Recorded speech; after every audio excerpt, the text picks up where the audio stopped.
So yun, ako nga po pala si Sister Lisa Vinduan ng COG Madapdap. So yun, nais ko lang pong ibahagi sa inyo ang isang maikling testimony. I-start ko dito sa mismong COG Madapdap. So yun, before anything else, yun, magandang araw po sa bawat isa. And yun, bago po ako nagsimula o napunta dito sa Madapdap, sa church ng COD Madapdap, yun nga po, nagpipray po ako noon na sa dami po ng mga churches na na-attendan ko, napuntahan ko, hindi po ako tumatagal, hindi po ako nag stay ng sa sobrang tagal talaga. Tapos hanggang sa yung spirit, siyempre pagka nataniman, sabi nga nila, maghahanap at maghahanap yan kung saan siya mag-grow. Then nag-pray po ako kay Lord, sabi ko, Lord, dalhin mo ako dun sa church na kung saan is magagamit yung yun nga yung ako na magagamit mo, mag-grow ako doon, and doon ko mapapatuloy, may pagpapatuloy yung kung ano yung plano mo sa buhay ko. Then yun, sa di sinasadya, di aksidente na yun sa kaka-invite ng aking tito, si Brother Robert Symbol po. Yun, napunta po ako dito sa COG, and then yun, ang unang naramdaman ko po dito sa COG is yung warm welcome po nila, na kung saan naranasan ko yung na sila isang pamilya talaga. Talagang ituturing ka na pamilya na totoong naglilingkod din kay Lord. Nakitaan ko sila na kung paano bigyan din ng halaga ang bawat miyembro, kung paano mag-grow, kung paano magkaroon ng pagkakaisa sa paglilingkod sa ating Panginoon. So yun ang naging way para mag-stay ako dito. So yun, and hindi ko nga po namalayan na baka mag-iisang dekada na pala ako dito sa COG. So 9 years, grabe. Sabi ko, Lord, salamat at natagpuan ko yung church na talagang kaloob ng ating Panginoon sa buhay ko. And marami na rin mga pangyayari, mga testimony, yung mga sitwasyon na nangyari sa akin habang andito ako.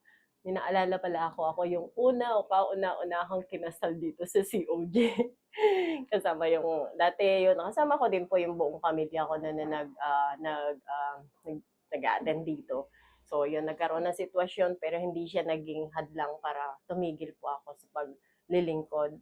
God is good pa rin po kasi yun nga, ang prayer ko noon na kung saan po ako gagamitin ni Lord, mag-stay po ako.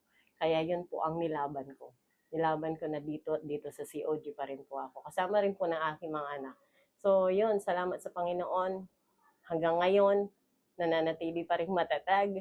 Dito ko rin, maraming mga correction din akong natutunan dito. Sobra na akala mo hindi mo siya makayanan, pero sa biyaya at tulong ng ating Panginoon, yung mga correction pala na yun ang mas lalo makakapagpahubog po sa atin bilang mga Kristiyano. And yun, yung totoong pag-obey, pagsunod sa ating Panginoon. May mga times na parang nahihirapan ka na, Lord, parang hindi ko na siya makayanan, pero salamat sa biyaya pa rin po ng ating Panginoon, kung bakit tayo pa rin ay nakakapagpatuloy. So yun nga po ang encouragement po sa bawat isa, and even sabi ko nga po, marami man mga pagsubok na dumating sa ating mga buhay, pero si Lord pa rin ang patuloy na gagabay sa atin. At yun ang lagi natin pinangahawakan ng lahat ng kanyang mga pangako. Kung gaano po ako katatag ngayon, alam ko na ganun din po ang gagawin ng ating Panginoon sa inyo. And sa tulong ng ating, ito po yung Church of God, World Mission ng ating church, sama-sama po tayo na magpatuloy sa paglilingkod sa ating Panginoon. And walang imposible sa ating Panginoon. Yun ang laging pinangahawakan ko. And maraming mga testimony pa na pwede kong i-share, kaso medyo limitado po yung oras eh. Kaya yun, and salamat din sa ito na rin yung privilege ko na makapagpasalamat sa mga ka-churchmates, sa mga brothers and sisters na laging andyan in times na kailangan mo ng yung mga pagpapayong spiritual. And yun yung pagpaparamdam na isa silang pamilya na kasama mo. And walang iwanan, kahit anong mangyari, magpapatuloy. Sabi ko nga, kung saan ako tinawag ni Lord, ito yung pinag-pray ko, kailangan ko siyang ilaban. at kailangan ako manatili dito. And alam ko na darating yung panahon na may gagawin at gagawin pa rin si Lord para magamit ako sa church na to. And as a former discipleship head and ngayon discipleship assistant pa rin, nananatili sa paglilingkod sa ating Panginoon. And yun, bilang paghahanda sa aming ika-14 na anibersaryo. Grabe.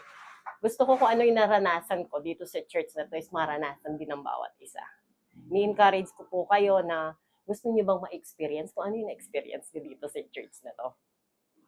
Huwag niyo na pong subukan, gawin na po ninyo. Dito po sa darating na November 16, yun po. Naasahan ko po ang bawat isa. Ini-encourage ko po kayo na dumalo lahat. Kahit sino pwede pumasok sa church na to. Ni-invite ko po kayo na dumalo at makisali, makisaya sa aming pagdiriwang sa aming ika-14 na anibersaryo. And para ma-experience nyo po kung gaano kasaya, kung paano kumilos ang ating Panginoon sa church na to. Kaya yun po, and salamat and God bless.